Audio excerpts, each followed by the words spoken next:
Je retrouve le ministre de la Justice du Québec et ministre responsable des Relations canadiennes, Simon Jolin Barrette. Bonsoir, Monsieur le ministre. Bonsoir. Alors, en quoi c'est important pour le Québec, cette demande-là? En fait, la demande de participer au processus de sélection des juges, c'est une demande qui est historique depuis plus de 50 ans pour l'État québécois. Puis c'est important que le Québec participe comme État membre de la Fédération canadienne parce que les personnes qui vont interpréter, qui vont juger le droit qui a été voté à l'Assemblée nationale, les lois qui ont été votées à l'Assemblée nationale, bien, il faut que le Québec participe à cette sélection-là pour des questions de confiance du public dans le système de justice, mais aussi pour faire en sorte que ça reflète vraiment ce qu'est une fédération. Et la Fédération canadienne, c'est une des plus centralisées dans le monde. Si on prend des exemples comme les États-Unis, l'Australie, la Suisse ou même la Belgique, les différents pays, les différents États de ces pays-là participent au processus de sélection des juges. Bon, mais quand vous dites que c'est une question de confiance, est-ce que vous voulez dire que les Québécois, les électeurs québécois en ce moment, puisqu'on est en campagne, ont moins confiance dans la nomination des juges par le fédéral? Ben écoutez, je pense qu'au cours des dernières années, il y a des enquêtes journalistiques qui ont démontré des problèmes avec le processus fédéral de nomination des juges. Ça a été très clairement établi par de nombreuses enquêtes journalistiques. À partir du moment où les juges sont nommés, ils sont compétents, ils sont indépendants et impartiaux. Mais par contre, il faut avoir un processus comme celui du Québec pour la sélection des juges, où il y a une absence complète de partisanerie qui ne doit pas être considérée. Le modèle québécois de sélection des juges, il a été éprouvé et on a fait le ménage là-dedans il y a plusieurs années. Autre point, pour l'aspect fédératif, c'est pas normal que lorsqu'on a un litige, ça soit toujours la même équipe qui choisisse le juge. Malgré l'indépendance, malgré l'impartialité, il faut faire en sorte que dans notre fédération, ben, tout le monde participe au processus, aux institutions. Et c'est pour ça qu'on réclame que le gouvernement du Québec désigne et participe au processus de sélection des juges des cours supérieurs et de la Cour d'appel. Et d'ailleurs, c'est une des recommandations du rapport du comité consultatif sur les enjeux constitutionnels qui m'a été soumis avant Noël, donc le comité pro-Rousseau, pour faire en sorte que le Québec prenne une part active dans ce processus de sélection-là des gens qui auront interprété les lois du Québec. Non. Le premier ministre François Legault a fait des demandes pendant la campagne, évidemment, une sorte de liste d'épicerie. C'est évidemment toujours de bonne guerre, ça va de soi, là, de profiter de cette campagne. Mais cette demande-là sur les juges n'est pas dans la liste. Alors, pourquoi?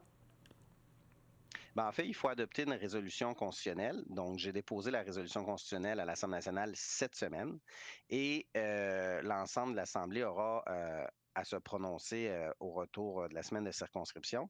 Mais je pense que c'est important que les partis fédéraux qui aspirent à gouverner le Canada s'engagent envers le Québec à venir négocier cette modification constitutionnelle-là, qui est bilatérale en vertu de l'article 43 de la loi constitutionnelle de 1982.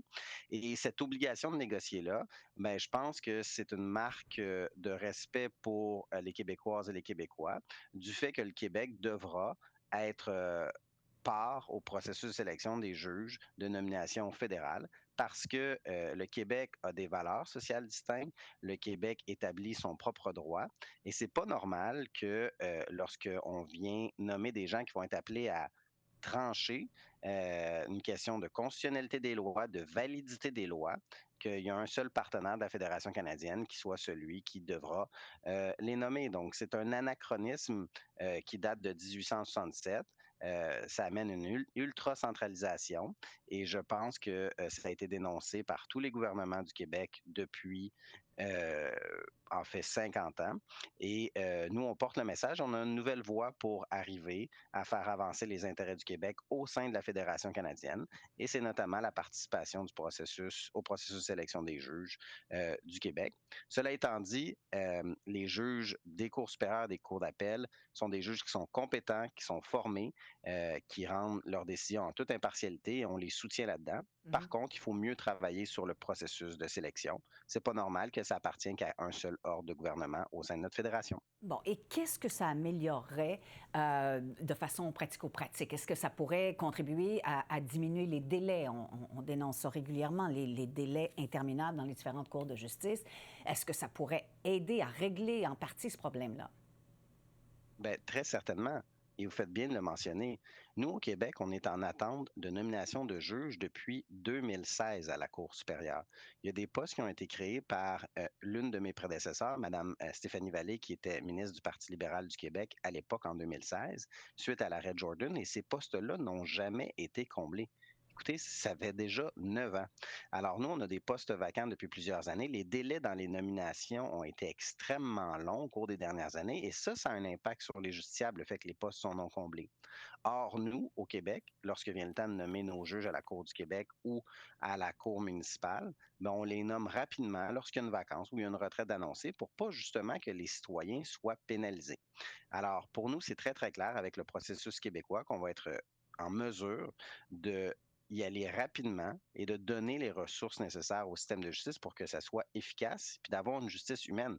Parce que lorsqu'on nomme pas des juges pour entendre des dossiers, mais c'est les citoyens qui sont pénalisés. Mhm. Alors, comme je vous l'ai dit, il y a trois principales raisons pour lesquelles le Québec devrait partir au processus de sélection. Les enquêtes journalistiques qui ont démontré qu'il y avait des enjeux avec le processus fédéral de nomination des juges, la question des délais et également la question de la place et la participation du Québec au sein d'une fédération. C'est pas normal qu'on soit un des seuls États fédérés dans le monde où les États fédérés, les provinces, ne participent pas au processus de sélection. C'est le cas en Mhm. Allemagne, aux États-Unis, en Australie, en Suisse. Mhm. Pourquoi est-ce que ça serait différent au Canada si on veut justement bâtir le Canada de demain et faire une place à la nation québécoise? Ça serait logique et légitime que le Québec participe au processus de sélection des juges. Et d'ailleurs, le gouvernement fédéral, peu importe qui il sera, après la prochaine élection, a l'obligation constitutionnelle de venir s'asseoir à la table des négociations parce qu'une résolution constitutionnelle de l'Assemblée nationale du Québec entraîne une obligation de négocier.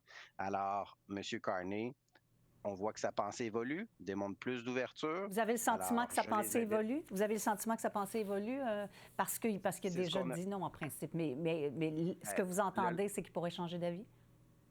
Ben moi, ce que j'ai constaté, c'est que le lendemain, déjà, la porte était réouverte. Alors, il y a une question de, je pense, de recentrage, de prise de conscience que le Québec est une nation au sein du Canada, est une nation distincte avec des valeurs sociales distinctes et que si on respecte le Québec, ben, on va lui faire une place dans le processus de sélection des juges.